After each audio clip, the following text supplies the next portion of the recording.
Hello student, very good morning. I hope you are fine. Welcome to expert classes by Manju ma'am. Student, मैं आप लोगों के लिए को करिकुलर का कोर्स लाई हूं जो कि ऑल ग्रेजुएशन यानी बीए, बीएससी, बीकॉम के फर्स्ट ईयर के सेकेंड सेमेस्टर में फर्स्ट एड एंड हेल्थ नामक पेपर से आप लोगों को ऑब्जेक्टिव टाइप के क्वेश्चन स्टूडेंट पूछे जाएंगे। अभी तक आप लोगों का expert classes by Manju ma'am के द्वारा 16 चैप्टर कंप्लीट हो गया है और उसका MCQ भी यूट्यूब पर सॉल्व करा दिया गया स्टूडेंट। तो आप लोग चैनल से जुड़कर प्ले लिस्ट में जाकर जो रेड कलर का थंबनेल स्टूडेंट, आप वहां से अपने पूर्व की क्लासेस देख सकते हैं और MCQ जितने भी प्रैक्टिस सेट सॉल्व कराया गया आप वहां से सॉल्व कर सकते हैं स्टूडेंट। सारे क्वेश्चन जो है आप लोगों का एग्जाम ओरिएंटेड है। प्रेजेंट टाइम में अभी आप लोगों का 17 चैप्टर कंप्लीट हुआ स्टूडेंट और आज मैं उसी का MCQ सीरीज लेकर उपस्थित हुई हूँ। तो आइए बिना समय गंवाए स्टूडेंट हम लोग कंटिन्यू करते हैं आपका MCQ सेट 19 यानी 18 आपका एक MCQ सीरीज के नाम से आपका हो चुका है स्टूडेंट और चैप्टर 17 है आपका प्रैक्टिस सेट जो है आपका 19 है स्टूडेंट। चैप्टर का नाम है आपका गर्भावस्था, प्रसव एवं आपातकालीन प्रसव student, pregnancy, child birth and emergency child birth. तो आइए स्टूडेंट हम क्वेश्चन देखते हैं। पहला क्वेश्चन है आपका कि प्रसव का पहला चरण होता है स्टूडेंट। ठीक है, पहला क्वेश्चन ही आपका क्या है, प्रसव का पहला चरण क्या होता है स्टूडेंट। जैसे the first stage of labour is. तो देखिए स्टूडेंट, हमने आपको क्लास में एक्सप्लेन किया था कि पहला चरण प्रसव के कितने चरण थे स्टूडेंट, तो 3 चरण थे। पहला चरण क्या था आपका, विस्फारण की अवस्था था। दूसरा क्या था आपका निष्कासन था। तीसरा क्या था, पूर्ण निष्कासन था स्टूडेंट। ठीक है, तो पहला चरण क्या हो जाएगा, तो जो आपका विस्फारण था जिसको हम इंग्लिश में क्या बोलते थे, डायलेशन बोलते थे। तो जो विस्फारण होता था तो किसका होता था स्टूडेंट, तो याद रखिएगा सर्विक्स का विस्फारण होता था। ठीक है, तो यहाँ पे क्या हो जाएगा, प्रसव का पहला चरण होता है, पहला है ऑप्शन सर्विक्स का विस्तारण, दूसरा है बच्चे का जन्म, तीसरा है रिकवरी और चौथा है अपरा का बाहर आना। तो देखिए सर्विक्स का विस्तार तो होता है यानी डायलेशन तो होता है, पहला चरण है। बच्चे का जन्म जो होता है स्टूडेंट वो आपका तीसरे चरण में होता है यानी टोटल जो एक्सपल्सन होता है उसमें होता है। रिकवरी का मतलब होता है ठीक होना और अपरा का बाहर आना यानी प्लेसेंटा का बाहर आना। तो प्लेसेंटा का बाहर आना और बच्चे का जन्म ये सब क्या है, ये सब आपका थर्ड चरण था स्टूडेंट। तो यहाँ पे क्या हो जाएगा आपका पहला ऑप्शन सही हो जाएगा यानी प्रसव का पहला चरण क्या होता है, तो सर्विक विस्तार जिसको हम डायलेशन बोलते हैं स्टूडेंट। अगला क्वेश्चन स्टूडेंट, जिस अंग में भ्रूण विकसित होता है उसे कहा जाता है, the organ in which the foetus develop is called the. ठीक है, तो यानी यहाँ पर क्वेश्चन ये पूछ रहा है स्टूडेंट कि वह कौन सा अंग है जहाँ पर क्या होता है, भ्रूण का मतलब क्या होता है स्टूडेंट, इम्ब्रियो का विकास होता है। तो हमने आपको क्लास में एक्सप्लेन किया था स्टूडेंट कि जो पहला आपको गर्भाधान और गर्भधारण एक्सप्लेन किया था स्टूडेंट कि गर्भाधारण या गर्भधारण या फिर इसी को हम क्या बोलते हैं, प्रेगनेंसी। तो आपका ये कब होता है स्टूडेंट, तो पहला था आपका कि ओव्यूलेशन यानी अंडोत्सर्जन, दूसरा स्टेप क्या था आपका फर्टिलाइजेशन और तीसरा स्टेप क्या था इम्प्लांटेशन यानी प्रत्यारोपण। तो ये तीनों मिलाकर क्या कहलाता था स्टूडेंट, गर्भधारण या गर्भाधान कहलाता था। ठीक है, तो इंद्रियों का जो है विकास कहाँ होगा यानी भ्रूण जो है कहाँ विकसित होता था स्टूडेंट, तो हमने आपको बताया था कि जब इम्प्लांटेशन यानी जब फर्टिलाइजेशन होता है, फर्टिलाइजेशन होने के बाद जब जायगोट बनता है स्टूडेंट, तो वो जायगोट क्या होता है, यूटेरस के आपके इंटरनल वाल्व यानी सबसे आंतरिक परत पर जब आकर चिपक जाता है ब्लास्टोसिस्ट के रूप में, वहीं से क्या होता है, वहीं से वो भ्रूण का विकास होना शुरू हो जाता है। यानी यहाँ पर क्या आंसर आपका हो जाएगा कि वह जिस अंग में भ्रूण विकसित होता है उस अंग को हम क्या कहते हैं, तो सर्विक्स तो कहेंगे नहीं, गर्भाशय यानी यही अभी हम आपको बता रहे थे कि वह अंग जहाँ पर भ्रूण का विकास होता है वो कौन सा अंग कहलाता है आपका, गर्भाशय या यूटेरस कहलाता है। तीसरा प्लेसेंटा ये होगा नहीं, चौथा ओवरी यानी अंडाशय ये भी नहीं होगा। तो इस क्वेश्चन का आंसर क्या हो जाएगा आपका, गर्भाशय हो जाएगा स्टूडेंट। ठीक है, अगला क्वेश्चन स्टूडेंट, औसत गर्भावस्था की अवधि खाली स्थान है सप्ताह होती है। यानी क्वेश्चन ये पूछ रहा है स्टूडेंट कि मतलब कितने सप्ताह में, औसतन कितने सप्ताह में जो है गर्भावस्था की अवधि होती है, या यूं कह सकते हैं कि जो गर्भकालीन अवस्था होती है वो कितने सप्ताह की होती है, ये क्वेश्चन आपका पूछ रहा है। तो आपको हमने बताया था कि वैसे तो गर्भावस्था जो होती है आपका 40 सप्ताह का माना जाता है, और कितने दिन में कितना होता है तो 280 दिन का माना जाता है। और महीने में अगर हम काउंट करेंगे स्टूडेंट तो कितना था आपका 9 महीना और 10 चंद्रमास थे ना स्टूडेंट। तो अब यहाँ पे क्या दिया है, औसत शब्द लगा दिया, एक एवरेज पूछ रहा है स्टूडेंट। तो पहला आपका ऑप्शन है कि 25 से 27 वीक्स होता है, 30 से 32 सप्ताह होते हैं, या 34 से 37 सप्ताह होता है, या 38 से 42 सप्ताह होता है स्टूडेंट।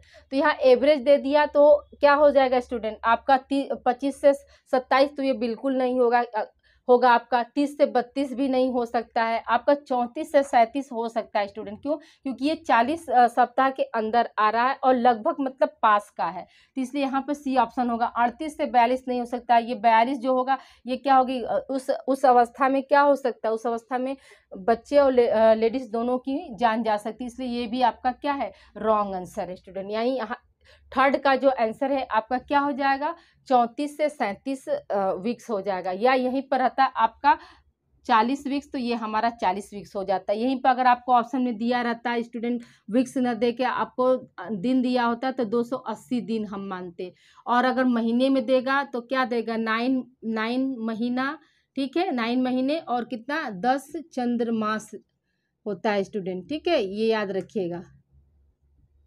ये है आपका प्रेगनेंसी की अवधि। नेक्स्ट क्वेश्चन स्टूडेंट, प्रसव के दूसरे चरण को क्या कहते हैं? The second stage of delivery is called.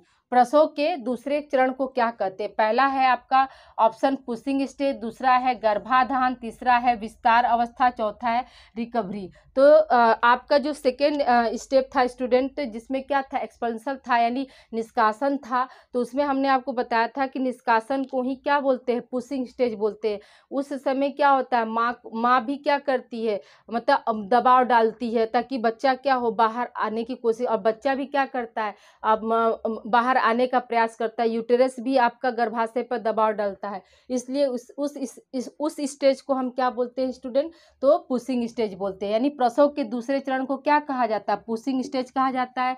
ये कितने मिनट का होता है स्टूडेंट, याद रखिएगा 15 से 20 मिनट का होता है। ये क्या होता है, ये इसमें जो एक माँ को क्या होता है, दर्द बहुत ज़्यादा होता है स्टूडेंट, ठीक है।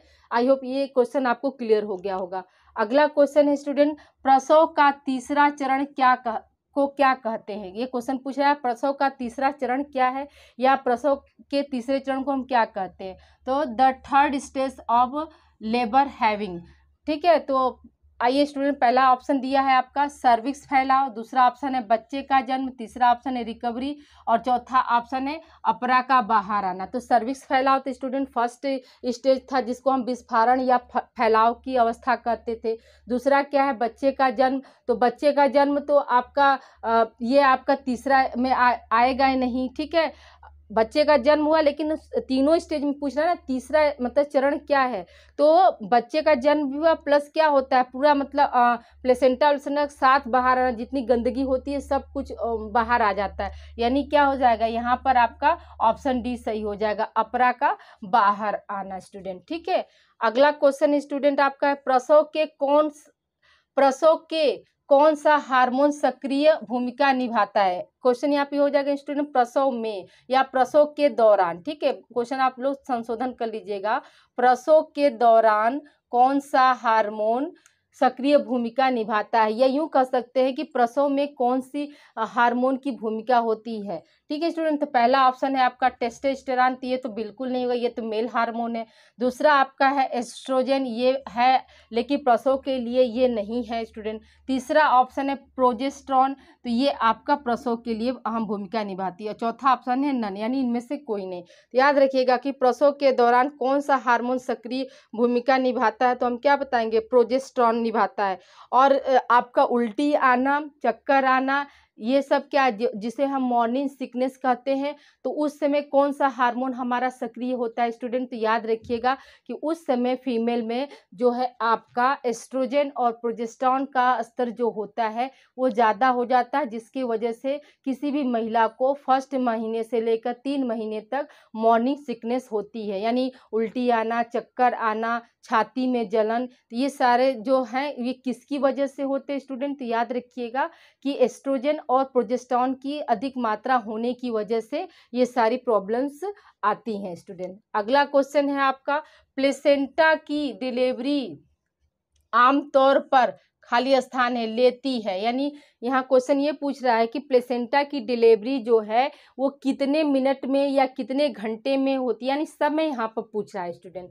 तो पहला ऑप्शन है 2 से 3 मिनट, दूसरा ऑप्शन है 5 से 20 मिनट, तीसरा ऑप्शन है 1 से 2 घंटे और चौथा ऑप्शन है नन। तो स्टूडेंट याद रखिएगा प्लेसेंटा की डिलीवरी का मतलब कि प्लेसेंटा का बाहर आना कितने समय में लेता है स्टूडेंट? याद रखिएगा 5 से 20 मिनट में क्या होता है, इतना समय लेता है, इतने समय में क्या होता है आपका प्लेसेंटा जो है की डिलीवरी हो जाती है। अगला क्वेश्चन है आपका स्टूडेंट, स्तन से निकला गाढ़ा पीला दूध कहलाता है, ठीक है। यानी जब कोई भी महिला माँ बनती है तो तुरंत क्या होता है, स्तन से पीले रंग का गाढ़ा दूध निकलता है, जिसे हम क्या बोलते हैं, अमृत बोलते हैं, या यूं कह सकते हैं कि उसको हम कोलेस्ट्रम बोलते हैं।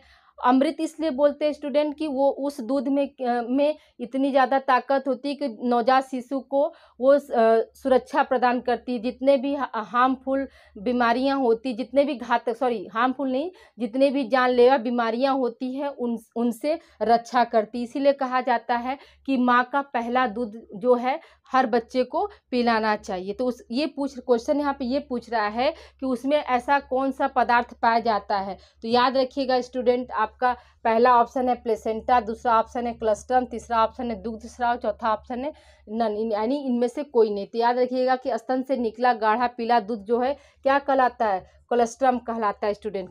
आपके ऑप्शन में हो सकता है कि कंफ्यूज करने के लिए कोलेस्ट्रॉल शब्द भी यूज कर दे, तो आप याद रखिएगा कि कोलेस्ट्रॉल नहीं होता, कोलेस्ट्रम होता है स्टूडेंट। यानी स्तन से निकला गाढ़ा पीला दूध जो है वो क्या कहलाता है, कोलेस्ट्रम कहलाता है, ठीक है।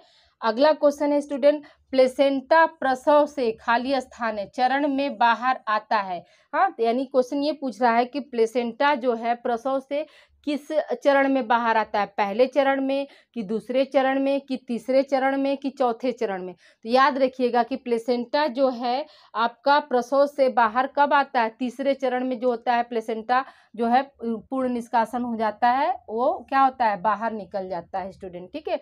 आई होप यहाँ तक आप लोगों को क्लियर हो गया होगा स्टूडेंट। इसे आप लोग राइट डाउन कीजिए, और अभी कुछ क्वेश्चन रिमेन है, हम उसको भी कंटिन्यू कर रहे हैं स्टूडेंट। आइए स्टूडेंट हम लोग आगे कंटिन्यू करते हैं। अगला क्वेश्चन है आपका, फर्टिलाइजेशन कहाँ होता है स्टूडेंट। क्वेश्चन आपका पूछ रहा है कि फर्टिलाइजेशन कहाँ होता है। आपका ऑप्शन है गर्भाशय में यानी यूटेरस में, दूसरा ऑप्शन है फॉलोपियन ट्यूब यानी डिंब वाहिनी, तीसरा ऑप्शन है सर्विक्स और चौथा ऑप्शन योनि यानी वेजाइना में। तो स्टूडेंट हमने आपको क्लास में एक्सप्लेन किया था कि फर्टिलाइजेशन जो होता है वो कहाँ होता है, तो फॉलोपियन ट्यूब में होता है। फॉलोपियन ट्यूब के भी किस भाग में होता है स्टूडेंट, तो याद रखिएगा कि एम्पुला वाले भाग में होता है। फॉलोपियन ट्यूब को कितने भागों में बांटा गया है स्टूडेंट, तो 3 भागों में बांटा गया है, इनफंडिबुलम, एम्पुला, और तीसरा क्या है स्टूडेंट, तीसरा आप हमें कमेंट बॉक्स में लिखकर बताएंगे। 3 भाग हमने आपको बताया था, क्या क्या तीसरा आपको लिखना है स्टूडेंट, ठीक है। अगला क्वेश्चन है स्टूडेंट आपका, बच्चा एक सफ़ेद चिकने पदार्थ से ढका हुआ होता है जिसे कहा जाता है, ठीक है। आपका पहला ऑप्शन है वर्निक्स, दूसरा ऑप्शन है म्यूकस, तीसरा ऑप्शन है एंजाइम्स, चौथा ऑप्शन है नन, यानी इनमें से कोई नहीं। तो स्टूडेंट याद रखिएगा कि जब बच्चे का जब जन्म होता है तो उस पर एक कवरिंग पाई जाती है जिसे हम क्या बोलते हैं, वर्निक्स बोलते हैं, जिसे हम क्या बोलते हैं स्टूडेंट, वर्निक्स बोलते हैं, जो कि कैसा होता है, सफ़ेद तरह की कवरिंग होती है जिसे हम क्या बोलते हैं, वर्निक्स बोलते हैं। और इसमें इस वर्निक्स में क्या पाया जाता है स्टूडेंट, यानी ये किसका बना होता है, तो याद रखिएगा कि ये वाटर, जो वर्निक्स होता है किसका बना होता है, वाटर यानी जल का, ठीक है। वाटर हो गया, लिपिड हो गया, और क्या होता है स्टूडेंट, प्रोटीन, वाटर, लिपिड और प्रोटीन का बना होता है। किसका किसका स्टूडेंट? वाटर, लिपिड और तीसरा क्या है आपका? प्रोटीन होता है स्टूडेंट। याद रखिएगा, ये कॉम्बिनेशन आपका मतलब कंपोनेंट्स होता है एक तरह से, या कंपोजिशन इसको हम कहेंगे कि जो वर्निक्स होता है वो कैसा होता है। तो हम क्या बताएंगे कि यह मतलब सफ़ेद चिकने पदार्थ जैसा होता है। इसमें क्या होता है? वाटर। तो वाटर भी कितना होता है आपका स्टूडेंट? 81% वाटर होता है और 9% आपका लिपिड होता है और 10% क्या होता है आपका?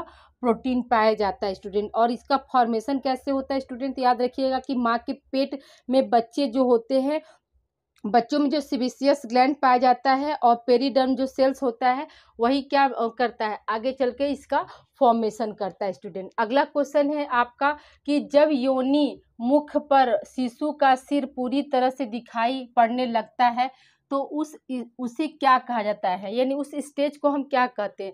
तो आपका ऑप्शन है क्राउनिंग, दूसरा ऑप्शन है एक्सपेल, तीसरा ऑप्शन है शीर्ष यानी हेड और चौथा ऑप्शन है उपयुक्त सभी स्टूडेंट। तो याद रखिएगा कि जब योनि मुख पर शिशु का सिर पूरी तरह से बाहर दिखाई देने लगता है तो उसे हम क्या बोलते हैं?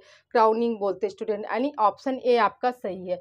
अगला क्वेश्चन स्टूडेंट, पुशिंग स्टेज अवधि पहली बार मां बनने की अवस्था में लंबी होती है। तो यह कथन क्या है आपका? सत्य है या असत्य है या अर्ध सत्य है या इनमें से कोई नहीं? तो हम क्या बताएंगे कि यह कथन जो होता है वो सत्य होता है। पुशिंग स्टेज अवधि जो होता है पहली बार, स्टूडेंट याद रखिएगा, पहली बार जो माँ बन रही हैं उनमें कैसी होती है? लंबी होती है। तो हमने आपको क्लास में एक्सप्लेन किया था कि पहली बार जब कोई लेडी माँ बनती है तो जो पुशिंग स्टेज होता है वो क्या होता है आपका? लंबा होता है स्टूडेंट। अगला क्वेश्चन है आपका कि शिशु जन्म की खाली स्थान स्टेज अधिक पीड़ादायक होती है, यानी शिशु जन्म में कौन सी स्टेज जो होती है वो अधिक पीड़ादायक होती है? ऐसे तो देखिए विस्फारण जो होता है स्टूडेंट वो 6 से 8 घंटे तक होता है, लेकिन उसमें जो दर्द होता है वो आपका मतलब कोई भी महिला मतलब सह लेती है। लेकिन जो पुशिंग स्टेज जो होता है, जो ना प्रेशर दबाव देने वाला, जिसमें यूट्रस भी दबाव देता है, माँ भी पुश करती है और बच्चा भी बाहर आने की कोशिश करता है, तो जो दूसरा चरण होता है वो बहुत ज़्यादा मतलब पीड़ादायक होता है। इसलिए स्टूडेंट यहाँ पर क्या हो जाएगा आपका? ऑप्शन ए हो जाएगा। प्लेसेंटा होगा नहीं, विस्फारण भी नहीं होगा और तीसरा ऑप्शन ये भी, चौथा ऑप्शन नन है, तीन में से कोई नहीं, यानी क्या होगा? पुशिंग स्टेज यहाँ पर आपका क्या हो जाएगा? राइट आंसर हो जाएगा स्टूडेंट।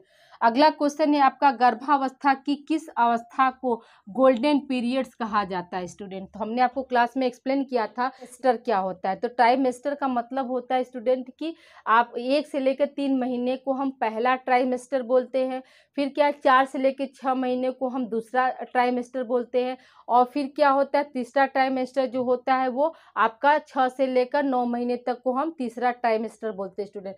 तो हमने आपको क्लास में एक्सप्लेन किया था स्टूडेंट की जो सेकेंड ट्राइमेस्टर होता है उसी को हम क्या बोलते हैं? गोल्डन पीरियड बोलते हैं, यानी ऑप्शन बी आपका सही होगा स्टूडेंट। यानी दूसरी ट्राइमेस्टर को हम क्या बोलते हैं? गोल्डन पीरियड बोलते हैं। गोल्डन पीरियड इसको हम क्यों बोलते हैं स्टूडेंट? तो याद रखिएगा कि जो फर्स्ट ट्राइमेस्टर के जितने भी सिम्टम्स थे, जैसे उल्टी आना, चक्कर आना, सीने में जलन, ठीक है, मिचली आना, ये सब जितने भी सिम्टम्स थे प्रेगनेंसी के, ये क्या होते हैं? आपके सेकेंड ट्राइमेस्टर में आते आते समाप्त हो जाते हैं स्टूडेंट। इसीलिए इस पीरियड को हम क्या बोलते हैं? गोल्डन पीरियड बोलते हैं स्टूडेंट, ठीक है। अगला क्वेश्चन है आपका, प्रसव के आखिरी समय में माँ का शरीर खुद को प्रसव के लिए तैयार होता है। आपका ये कथन सत्य है या असत्य है या अर्ध सत्य है या नन?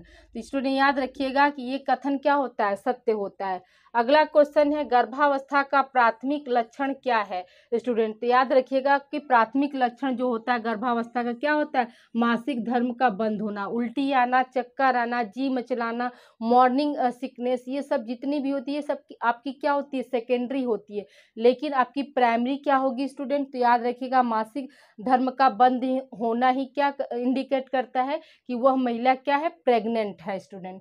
अगला क्वेश्चन है आपका, प्री एक्टनेसिया क्या है स्टूडेंट? ठीक है, आपको हमने क्लास में एक्सप्लेन किया था स्टूडेंट, जो विषाक्तता होती, यानी गर्भकालीन जो विषाक्तता थी आपकी स्टूडेंट, हमने आपको 3, ऐसे तो बहुत सारी विषाक्तता होती हैं, लेकिन हमने आपको क्लास में 3 विषाक्तता के बारे में स्टडी कराया था, जिसमें आपका था प्री एक्लेम्सिया, दूसरा था एक्लेम्सिया और तीसरा था स्टूडेंट आपका हाइपरमिसेस ना। लेकिन मैंने आप लोग को 3 विषाक्तता स्टडी कराया था क्लास में, जिसमें था आपका प्री एक्लेम्सिया, दूसरा था एक्लेम्सिया और तीसरा था हाइपरमिसेस हाइपरटेंशन था स्टूडेंट। तो देखिए प्री एक्लेम्सिया क्या है स्टूडेंट, आपके ऑप्शन में दिया है गर्भकालीन विषाक्तता, दूसरा हृदय से संबंधी विषाक्तता होती है, तीसरा लंग से संबंधित होती है, चौथा क्या किडनी से संबंधित होती है। तो आप याद रखिएगा कि प्री एक्लेम्सिया जो होती है वो कैसी है, गर्भकालीन विषाक्तता है। इसमें क्या होता है स्टूडेंट, इसमें क्या होता है, जो प्रेग्नेंट लेडी होती है उसका बीपी जो होता है बढ़ा रहता है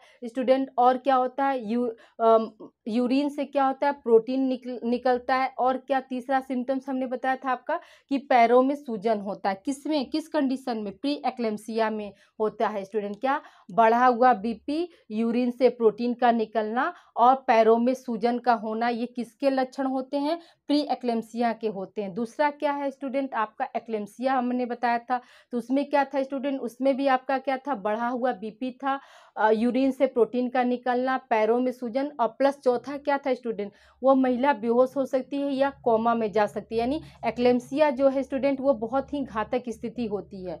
ठीक है, तो ये आपका एक्लेम्सिया हो गया और प्री एक्लेम्सिया हो गया स्टूडेंट। आई होप यहाँ तक आप लोग को क्लियर हो गया होगा। दूसरा क्वेश्चन है आपका स्टूडेंट, गर्भावस्था में यूरिन के साथ प्रोटीन का निकलना क्या कहलाता है, तो प्रोटीयूरिया कहलाता है स्टूडेंट। क्या कहलाता है, प्रोटीयूरिया कहलाता है स्टूडेंट। मेसिस क्या होता है स्टूडेंट, हाइपरमेसिस ग्रेविटेरियम क्या है स्टूडेंट, तो याद रखिएगा कि हाइपरमेसिस ग्रेविटेरियम जो होता है स्टूडेंट आपका, एक तीसरी विषाक्तता ये थी स्टूडेंट आपका, क्या था, हाइपरमेसिस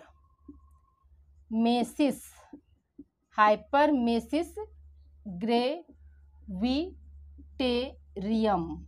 ठीक है, हाइपरमेसिस ग्रेविटेरियम। तो इसमें क्या था स्टूडेंट, ऐसे तो जनरली आपकी किसी भी महिला को 1 से 2 महीने तक उल्टी आना, ठीक है, चक्कर आना, ये सब क्या थे आपके नॉर्मल सिम्टम्स थे। लेकिन अगर मान लीजिए किसी भी महिला को अगर 1 से 2 महीने तक या 3 महीने तक वोमिटिंग आ रहा है तो ये तो सामान्य लक्षण में हो गया। लेकिन अगर वही वोमिटिंग आपका क्या हो जाए, माने 5वें महीने से स्टार्ट होकर 9वें महीने तक मतलब कंटिन्यू होती रहे उल्टी, तो ऐसे क्या होगा, ऐसे उस महिला के स्वास्थ्य पर भी क्या होता है, बहुत बुरा प्रभाव पड़ता है स्टूडेंट। ठीक है, ऐसे में क्या होगा, उस महिला के स्वास्थ्य पर बहुत बुरा प्रभाव पड़ेगा। इसमें क्या हो सकता है, माँ और बच्चे दोनों की जानें जा सकती हैं। तो ऐसे कंडीशन को या ऐसी विषाक्तता को हम क्या बोलते हैं, हाइपरमेसिस ग्रेविटेरियम बोलते हैं स्टूडेंट। आई होप यहाँ तक आप लोगों को क्लियर हो गया होगा स्टूडेंट। इसे आप लोग अच्छे से लिख लीजिए और याद कर लीजिए स्टूडेंट। ये सारे क्वेश्चन क्या है आपके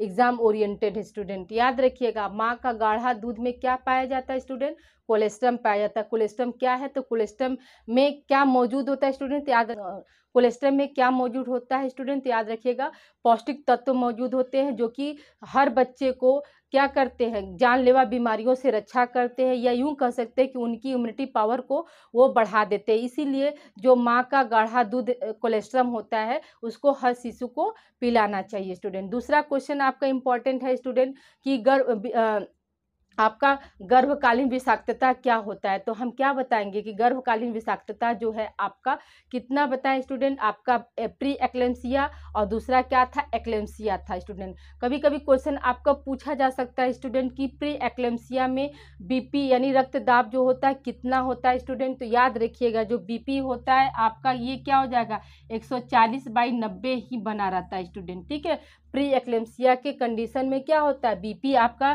कितना होगा, आपका बढ़ के कितना हो जाता है, 140/90 हो जाता है। ऐसे हमारा सामान्य बीपी क्या होता है स्टूडेंट, 120/80 होता है। ऊपर को हम क्या बोलते हैं स्टूडेंट, सिस्टोल बोलते हैं, और नीचे वाले को हम क्या बोलते हैं, डायस्टोल बोलते हैं स्टूडेंट। ठीक है, डायस्टोल बोलते हैं, इसे आप लोग ध्यान दीजिएगा।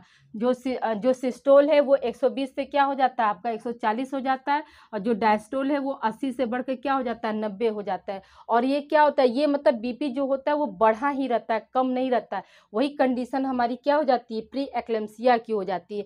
फिर क्या होता है आपका एक्लेम्सिया में क्या होता है स्टूडेंट, याद रखिएगा कि बीपी तो इतना बढ़ा ही है, यूरिन से प्रोटीन भी निकलेगा, और क्या होगा पैरों में सूजन भी आएगी, और प्लस क्या हो जाता है वो महिला क्या होती है, बेहोश हो जाती है या कोमा में चली जाती है। वो हमारा किसका सिम्टम्स है, एक्लेम्सिया का सिम्टम्स है। फिर एक क्या है आपको हमने बताया हाइपरमेसिस ग्रेविटेरियम, क्या बताया स्टूडेंट की किसी भी महिला का मतलब 1 से 2-3 महीने तक वोमिटिंग आना, ये क्या, ये सामान्य लक्षण है। लेकिन अगर यही वोमिटिंग यानी उल्टी जो है कंटिन्यू 9th मंथ तक बनी रहेगी तो वो कंडीशन क्या कहलाएगी, हमारा हाइपरमेसिस ग्रेविटेरियम कहलाती स्टूडेंट। इसमें क्या होता है, इसमें उस महिला की जान भी जा सकती है और उस शिशु का भी जान जा सकता है स्टूडेंट। आई होप यहाँ तक आप लोग को क्लियर हो गया होगा स्टूडेंट। इसे आप लोग राइट डाउन कर लीजिए और अपना ख्याल रखिएगा स्टूडेंट। हो सकता है कि आज की क्लास थोड़ा सा आप लोगों को लेट मिले, हाँ, क्योंकि अभी हम क्लास शूट कर रहे हैं, इसे अपलोड होते हुए 3-4 घंटे समय लग सकता है। तो आप लोग प्लीज़ कोऑपरेट करिएगा और इसे अधिक से अधिक बच्चों को आप लोग शेयर करिए स्टूडेंट, ताकि उन्हें भी अपनी तैयारी बेहतर करने का मौका मिल सके। बहुत से स्टूडेंट क्या है को करिकुलर नहीं जानते स्टूडेंट, आप जितना इसे आप शेयर करेंगे सारे बच्चे इसको जानेंगे कि नहीं को करिकुलर भी हमें सेकेंड सेमेस्टर में पढ़ना है स्टूडेंट। ठीक है, ओके स्टूडेंट, अपना ध्यान रखिएगा, इसे राइट डाउन कर लीजिए और please like and subscribe my channel expert classes by Manju ma'am student. और कमेंट कर बताना ना भूले कि आज का क्वेश्चन लेवल आपका कैसा था स्टूडेंट। ठीक है, कमेंट जरूर किया करिए स्टूडेंट, ताकि आप लोगों को मैं और अच्छे क्वेश्चन का कलेक्शन दे सकूँ स्टूडेंट। ओके।